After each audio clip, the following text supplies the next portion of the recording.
بسم اللہ الرحمن الرحیم۔ السلام علیکم ناظرین، میں ہوں آسمہ شیرازی اور ہمارا آج کا ولاگ کچھ اہم خبروں کے ساتھ، اور آج تاریخ ہے 11 جون 2026، جمعرات کا دن ہے۔ تو آج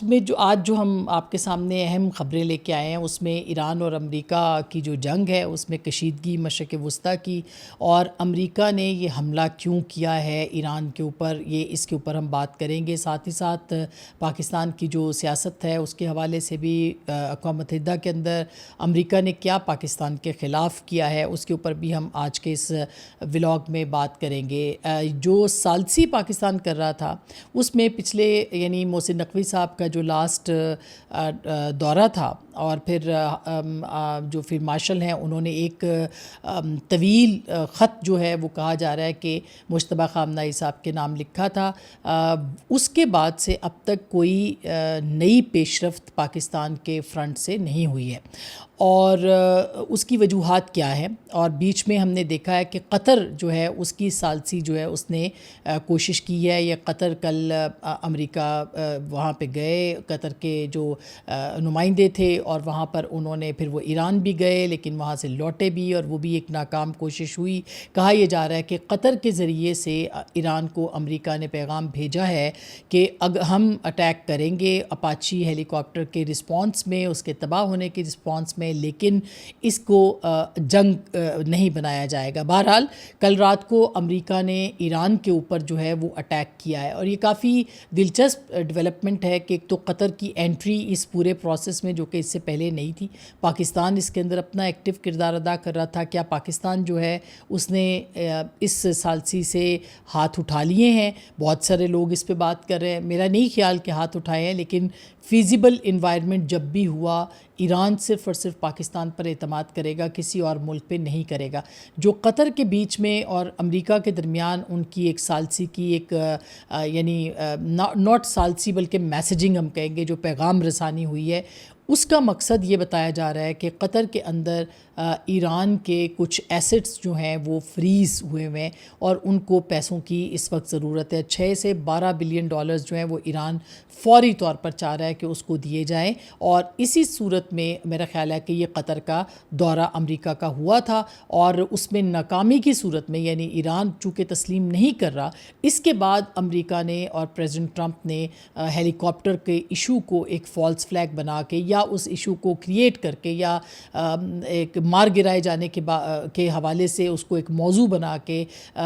یہ جو حملہ تھا یہ ایران کے اوپر کیا، اور انہوں نے مختلف اہداف جو ہیں اپنے جو امریکی میڈیا رپورٹ کر رہا ہے اس کو حاصل کرنے کی کوشش کی۔ اس میں جو سب سے ستم ظریفی ہے، یا آپ یوں سمجھیے کہ امریکہ نے جو طے کیا ہوا تھا کہ ایران کو انہوں نے گھٹنے ٹیکنے پہ مجبور کرنا ہے، اس کے لیے وہ میکسیمم کوششیں کر رہے ہیں۔ اور آپ دیکھیں کہ جتنے بھی اٹیکس پیچھے ہوئے ہیں، جو کل رات کو بھی ہوا ہے، اس کے اندر انہوں نے پاور پلانٹس کو، ان کے راڈار سسٹم کو، ان کے پانی کے جو ذخیرے ہیں ان کو بھی کل نشانہ بنایا ہے، جو کہ ایران کے لیے ظاہر ہے کہ بہت ہی ایک خطرناک بات ہے۔ نیو یارک ٹائمز نے اس کو رپورٹ کیا ہے کہ کیا امریکہ نے انٹینشنلی پانی کے ذخائر کو نشانہ بنایا ہے یا ان انٹینشنلی بنایا ہے، اس کے اوپر ابھی تک کلیریفیکیشن نہیں آئی ہے، لیکن یہ صورتحال جو ہے وہ بہت خطرناک ہے۔ کہا یہ جا رہا ہے، امریکی ویب سائٹ ایکزیوس کے مطابق صدر ٹرمپ جو ہے انہوں نے ڈیل پر تاخیر اور اس سے مایوس ہو کر انہوں نے یہ اٹیکس جو ہیں اس کے اوپر یہ کہا ہے، اور انہوں نے کہا کہ صدر ڈونلڈ ٹرمپ جو ہیں وہ آگ بگولا ہیں، ایران انہیں تجاویز کا جواب نہیں دے رہا، اور مایوس ہو کر انہوں نے ایران پر نئے حملے کا حکم دیا۔ امریکی نیوز ویب سائٹ کے 2 سینئر اہلکاروں نے یہ کہا ہے، بتایا ہے ویب سائٹ کو کہ ایران کے خلاف نئی کارروائی کا جو پس منظر تھا وہ یہی تھا کہ ایران جو ہے وہ ڈیل میں نہ صرف تاخیر کر رہا ہے، بلکہ جو امریکہ چاہتا ہے ان کی پسند کی ڈیل جو ہے وہ اس کے اوپر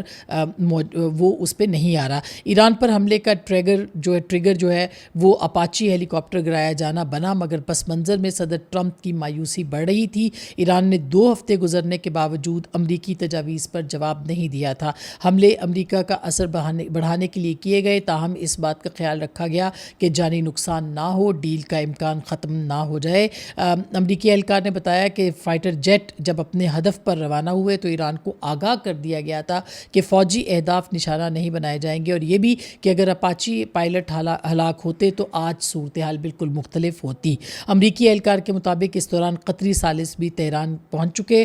بات کر رہے تھے کہ مذاکرات کا عمل بحال کیا جائے اور خلا پر کیا جائے۔ حملے سے کئی گھنٹے پہلے وائٹ ہاؤس نے ایک اور کوشش کی اور ایران کی طرف سے ٹرمپ کی تجاویز پر جواب مل جائے اور خبردار کیا کہ وقت بھی نکلا جا رہا ہے۔ تو قطر کے ذریعے سے جو میں نے آپ کو پہلے بتایا کہ انہوں نے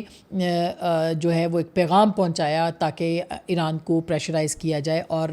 ایکزیوس بھی یہی رپورٹ کر رہا ہے۔ اسی طرح سے ایکزیوس کے مطابق بدھ کو جب قطری اور ایرانی اہلکاروں کی ملاقات ہوئی تو اس وقت بھی صدر ٹرمپ نے نئی دھمکی دی کہ ہم دیکھیں گے کہ ڈیل کا کیا ہوتا ہے۔ ایران سے ڈیل پچھلے ماہ طے کر لی جاتی، مگر اپنے مندوبین کے جانب سے شرائط منظور ہونے کے باوجود 29 مئی کو سچویشن روم میٹنگ کے بعد صدر ٹرمپ نے ایران سے درخواست کی کہ جنگ بندی اور آبنائے ہرمز کھولنے کے حوالے سے متعلق مفاہمت کی یادداشت جو ہے اس کے مسودے میں ترامیم 2 کر لی جائیں۔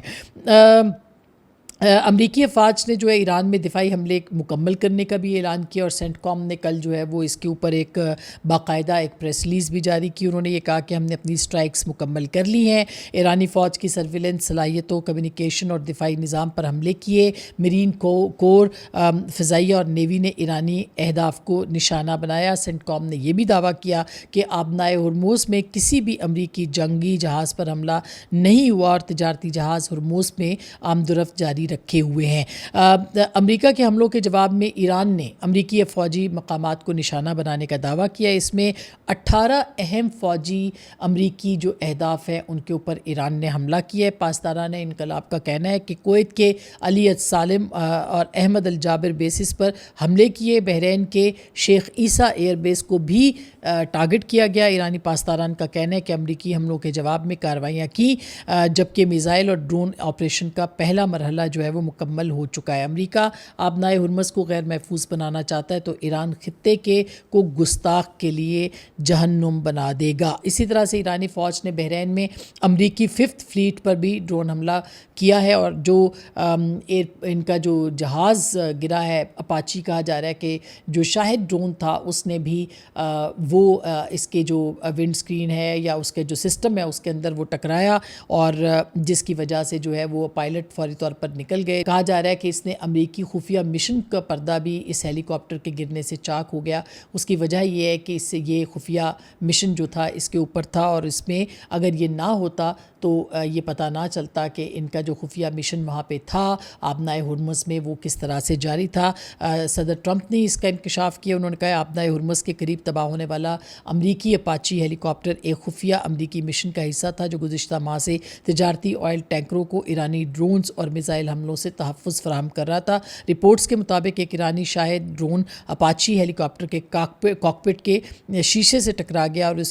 اس کا جو دھماکہ خیز ناک والا حصہ ہیلی کاپٹر کے اندر جا گھسا، تاہم وہ پھٹا نہیں، جس کی وجہ سے دونوں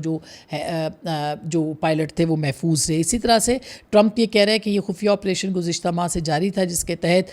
جنگی طیارے اور ہیلی کاپٹر آبنائے ہرمز سے گزرنے والے تجارتی جہازوں کی حفاظت کر رہے تھے۔ ان کے بقول اس مشن کے دوران 20 کروڑ بیرل سے زائد تیل، 200 سے زیادہ تجارتی جہاز اس اہم آبی گزرگاہ سے باحفاظت گزرے، جس پر ایران اپنا اثر و رسوخ ہونے کا دعویٰ کر رہا ہے۔ یہ مشن اس وقت تک خفیہ رکھا گیا جب تک کہ اپاچی ہیلی کاپٹر کا واقعہ پیش نہیں آیا، اور اگلے روز اس کی تفصیلات جو ہیں وہ سامنے نہیں ہیں۔ تو ایک تو یہ دعویٰ پریزیڈنٹ ٹرمپ نے کیا ہے کہ جی ہم نے پتہ نہیں لاکھوں بیرل، 20 کروڑ بیرل تیل جو ہے وہ وہاں سے کیا ہے، جس کی خود تردید جو ہے وہ یعنی ان کے جو اپنے وزیر ہیں انہوں نے اس کی تردید کر دی ہے، اور امریکی وزیر توانائی جو ہیں انہوں نے کہا ہے کہ ٹرمپ کے جو ایرانی تیل کا دعویٰ ہے اس سے وہ قطعی طور پر لا علم ہے۔ امریکی وزیر جو توانائی ہیں کرس رائٹ، انہوں نے بدھ کے روز کانگریس کی ایک سماعت کے دوران کہا کہ انہیں اس بات کا علم نہیں نہیں ہے کہ امریکہ نے ایران سے لاکھوں بیرل تیل نکالنے کی کوئی کارروائی کی ہو، حالانکہ صدر ڈونلڈ ٹرمپ نے چند گھنٹے پہلے صحافیوں کی گفتگو میں ایسا دعویٰ کیا تھا۔ ٹرمپ نے مزید کہا تھا اپنی اس گفتگو میں کہ اسی وجہ سے عالمی منڈی میں تیل کی قیمتیں 85 سے 90 ڈالر فی بیرل پر کے درمیان رہیں، ورنہ یہ $250 فی بیرل تک پہنچ سکتی تھی۔ دوسری جانب کانگریس میں سوالات کے جواب جو دیے وزیر توانائی کرس رائٹ نے، انہوں نے کہا مجھے ایسی کسی کارروائی کا علم نہیں ہے۔ اب کہا یہی جا رہا ہے کہ امریکہ نے ایران کے اوپر جو حملہ کیا اس کو روک دیا گیا ہے۔ یہ ایک محدود قسم کی جنگ ہے، یہ چھیڑخانی ہے، یہ ایک کشیدگی ہے جو کہ مستقل مشرق وسطیٰ کے اندر رہے گی، اور اس کا رسپانس بھی ایران جو ہے وہ کویت بحرین کی صورت میں دیتا رہے گا۔ دلچسپ امر یہ ہے کہ UAE کے اوپر اب ایران نے اٹیک نہیں کیا، اور یہ کہا جا رہا ہے کہ UAE اور ایران کے درمیان رابطہ بھی ہوا ہے، جس کی بنیاد پر اب UAE پر بھی ایران نے اپنے جو اٹیکس ہیں وہ روک دیے ہیں۔ اسی طرح سے جو امریکی سینٹ ہے اس کے اندر بھی اسرائیل کے ساتھ خفیہ معلومات کے جو وسیع تبادلے پر کی جو تجویز ہے اس میں صدر کے اختیارات محدود ہونے کا خدشہ جو ہے وہ ظاہر کیا جا رہا ہے، اور کہا جا رہا ہے کہ کسی بھی ملک کے ساتھ انٹیلیجنس تعاون کو قانون کے ذریعے اس طرح لازمی بنانا جو کہ قانون سازی کی جا رہی ہے وہ غیر معمولی اور خطرناک قدم ہے۔ یاد رہے کہ امریکہ اور اسرائیل کے درمیان جو ہے وہ انٹیلیجنس کی بنیاد کے اوپر جو ہے وہ ایک قانون سازی کی کوشش کی جا رہی ہے کہ مل کے مشترکہ جو ہے اس کو باقاعدہ قانون کی شکل جو ہے وہ دے دی جائے۔ ناقدین یہ کہتے ہیں کہ یہ قانون مستقبل کی امریکی حکومتوں کے ہاتھ باندھ سکتا ہے اور اسرائیل پر دباؤ ڈالنے کے لیے انٹیلیجنس تعاون کو بطور سفارتی ذریعہ استعمال کرنے کی گنجائش کو محدود کر دے گا۔ اچھا، دوسری جانب اقوام متحدہ میں پاکستان کو سفارتی دھچکا ایک ہوا ہے۔ امریکہ، برطانیہ اور فرانس نے BLA پر تجویز کی جو پابندی کی تجویز تھی پاکستان کی اور چائنا کی، اس کو جو ہے وہ روک دیا ہے۔ اقوام متحدہ میں پاکستان کی سفارتی محاذ پر اس کو دھچکے کا سامنا کرنا پڑا ہے۔ امریکہ، برطانیہ اور فرانس نے پاکستان اور چین کی جانب سے مشترکہ طور پر پیش کی گئی اس تجویز کو باضابطہ طور پر روک دیا، جس میں BLA اور مجید بریگیڈ کو اقوام متحدہ کی 1267 پابندیوں کی فہرست میں شامل کرنے کی درخواست کی گئی تھی۔ وزیر اعظم اور فیلڈ مارشل کی جانب سے ٹرمپ انتظامیہ کے ساتھ غیر معمولی تعلقات کے باوجود اس تجویز کا مسترد ہونا عالمی سطح پر اسلام آباد کے لیے ایک اہم دھچکا تصور کیا جا رہا ہے۔ یہ پیش رفت ایک ایسے وقت میں سامنے آئی ہے جب ملک میں سیاسی اور سماجی بے چینی اور عدم استحکام کی صورتحال سے اس وقت جو ہے وہ گزر رہا ہے۔ دوسری جانب انڈیا نے بھی پاکستان کے اوپر جو ہے وہ آبی جارحیت کا آغاز کر دیا ہے، اور آج ایک بہت ہی اہم مضمون جو ہے وہ چھپا ہے کہ ایک قطرہ بھی نہیں، یعنی بھارتی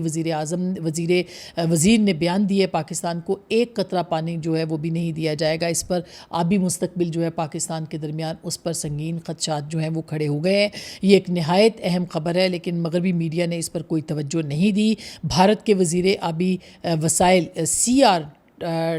پاٹیل جو ہیں انہوں نے منگل کو کہا کہ آنے والے برسوں میں پاکستان کو ایک قطرہ بھی نہیں دیا جائے گا، اور انہوں نے کہا کہ بھارت اس مقصد کے لیے فعال طور پر کام کر رہا ہے۔ پاکستان کا انحصار پانی پر ہے، اور پاکستان کا جو پورا انحصار ہے اس کی زراعت کا، اس کے معاشی ڈھانچے کا، وہ دریائے سندھ کے نظام پر ہے، جس کے تمام بڑے دریا بھارت سے گزر کر پاکستان آتے ہیں۔ دریائے سندھ کا یہ نظام پاکستان کی 80% زرعی زمین کو سیراب کرتا ہے اور ملک کی تقریباً 1/3 بجلی پیدا کرتا ہے۔ بڑے شہروں کو پانی کی فراہمی ہوتی ہے اس سے، اور تقریباً 24 کروڑ افراد کے روزگار اور زندگی کا سہارا ہے۔ یہ ایک بہت ہی خطرناک صورتحال ہے، اور یاد رہے کہ پاکستان کے وزیر اعظم، حکومت نے اور فیلڈ مارشل نے دھمکی دی تھی کہ اگر پاکستان کے پانی کو روکا گیا تو یہ پاکستان کے لیے ریڈ لائن ہے، اور ظاہر ہے کہ اگر سندھ کے اوپر پانی بند کیا جاتا ہے اور انڈیا مختلف اس کے اوپر جو ہے وہ اپنے بنا رہا ہے منصوبے، تو پاکستان کے لیے بہت خطرناک صورتحال ہو جائے گی۔ ہماری جو ہمارے ذرائع ہیں، ذخائر ہیں، وہ خشک ہو سکتے ہیں، ہمارے جو فصلیں ہیں وہ تباہ ہو سکتی ہیں، ہمارے بہت یعنی ایک وسیع پیمانے پر ہندوستان جو ہے وہ پاکستان کے خلاف اس کے اوپر کام کر رہا ہے۔ اسی طرح سے لیکن دلچسپ اس میں جو بات ہے وہ یہ ہے کہ چین کی جانب سے دریائے یارلنگ سانگپور برہما پترا پر صرف ایک پن بجلی منصوبہ تعمیر کرنے پر اعلان میں عالمی نوعیت کی تشویش دیکھنے کو آئی تھی، حالانکہ چین نے کبھی بھارت کو پانی روکنے کی دھمکی نہیں دی اور بھارتی حکام نے خود اس خطرے کو افسانہ قرار دیتے رہے، کیونکہ برہم پترا جو ہے اس کے بہاؤ کا بڑا حصہ بھارت میں مونسون سے بارشوں سے پیدا ہوتا ہے۔ تو ایک طرف تو چین کے خلاف جو ہے وہ محاذ کھڑا کیا گیا، دوسری طرف اور جو کہ کبھی انہوں نے دھمکی نہیں دی کہ یہ جو پانی ہے وہ روکیں گے چائنا سے، چونکہ یہ دریا آتا ہے اور ادھر گرتا ہے بھارت میں اور پھر وہاں سے آگے جاتا ہے، تو یہ لیکن دوسری طرف پاکستان کا پانی جو ہے اس کے اوپر دنیا خاموش ہے جو اس وقت کیا جا رہا ہے۔ اچھا، اب آتے ہیں کہ پاکستان کی جو سیاسی صورتحال ہے اس کے حوالے سے ایک تو اچھی خبر آپ کو بتا دیں کہ آئی ایم ایف جو ہے وہ سولر پینلز بجٹ کے حوالے سے وہ ٹیکس پر جو مجوزہ اضافہ ہے اس میں اضافہ نہ کرنے پر رضامند ہو گیا ہے۔ انہوں نے تجویز دی تھی کہ پاکستان 18%، ابھی 1% اس پہ ٹیکس ہے، 18% اس پہ کر دے، لیکن پاکستان نے اس کے اوپر مذاکرات کیے اور اب جو ہے وہ مان گیا ہے، یعنی آئی ایم ایف اور اس حوالے سے جو ہے یہ اس کو بڑی جو عام صارفین ہیں ان کے لیے ایک بڑی کامیابی قرار دیا جا رہا ہے۔ اسی طرح سے جو انکم ٹیکس ہے اس کے اندر بھی ریلیف کی خبریں آ رہی ہیں، حکومت کی جانب سے آئندہ مالی سال کے تنخواہ دار طبقے کو ایک بڑا ریلیف دینے کے لیے اہم اقدامات پر غور کیا جا رہا ہے، جس کے تحت ملازمین کو مجموعی طور پر 60 ارب روپے کے ٹیکس کا ریلیف ملنے کا امکان ہے۔ یہ سرکاری ذرائع نے بتایا ہے اور یہ بہت ہی اچھا ہوگا، اگر ٹیکس میں ریلیف ہوتا ہے تو لوگوں کو فائدہ ہوگا، اور اگر 10% تنخواہ بڑھ جاتی ہے تو اس سے مزید فائدہ ہو جائے گا۔ تو یہ ایک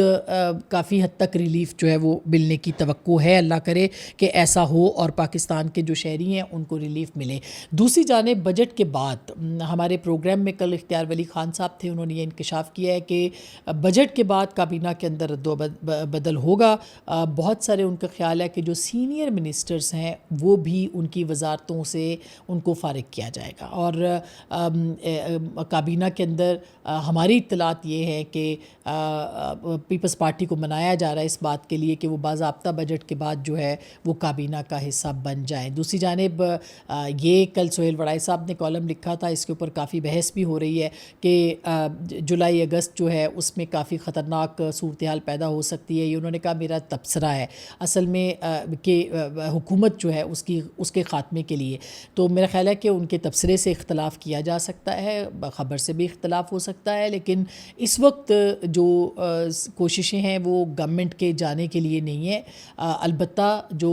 معاشی معاملات ہیں اس کے اوپر یقینی طور پر سوالات موجود ہیں، اسٹیبلشمنٹ کے بھی ہیں، لیکن اسٹیبلشمنٹ اگر اس حکومت کے ساتھ بھی نہیں چل سکی تو اس کے بعد کیا ہوگا؟ ہاں یہ ہو سکتا ہے کہ ان کی پسند کے کچھ وزراء جو ہے وہ لائے جائیں، ٹیکنوکریٹس لائے جائیں، کچھ وزراء کو تبدیل کیا جائے، کابینہ کے سائز کو مختصر کیا جائے، اس کے علاوہ جو پیپلز پارٹی ہے اگر وہ بھی شامل ہو جاتی ہے وہ یہاں پر آ جائیں، اور اگر فائننس منسٹر کے حوالے سے بھی بہت ساری افواہیں زیر گردش ہیں کہ ان کی تبدیلی کے بھی امکانات ہیں، اسی طرح سے مختلف جو سینئر وزراء کا جو ذکر ہے اس کے اندر میں نام نہیں لیتی، لیکن بہت ساری ایسی چیزیں ہیں جس میں کہ جو فیوچرسٹک منصوبہ بندی ہے یا جو دیگر معاملات ہیں اس کے اندر حکومت کی جو پلاننگ ہے یا جو اس میں کچھ لوگ جو اس کے اندر کہا جا رہا ہے کہ بہت پرانا کام کرتے آ رہے ہیں لیکن کچھ ریزلٹس نہیں نکلے، ان کی تبدیلی کی بھی افواہیں جو ہیں، میں اس کو افواہ اس لیے کہہ رہی ہوں کہ ابھی جب تک اس کی تصدیق نہیں ہوتی، ہمیں کچھ سورسز نے ضرور اس کے بارے میں آگاہ کیا، لیکن جب تک تصدیق نہیں ہوتی ہم اس کو خبر کے طور پر جو ہے وہ ٹریٹ کریں گے یا اس کی تصدیق کا انتظار ضرور کریں گے۔ بہرحال یہ خبریں جو ہیں یہ اس وقت حکومتی حلقوں کے اندر جو ہے وہ زیر گردش ہے، جو دیکھتے ہیں کہ اس معاملے کے اوپر اب مزید کیا معلومات جو ہیں وہ سامنے آتی ہیں۔ اپنا بہت خیال رکھیے گا، اللہ نگہبان۔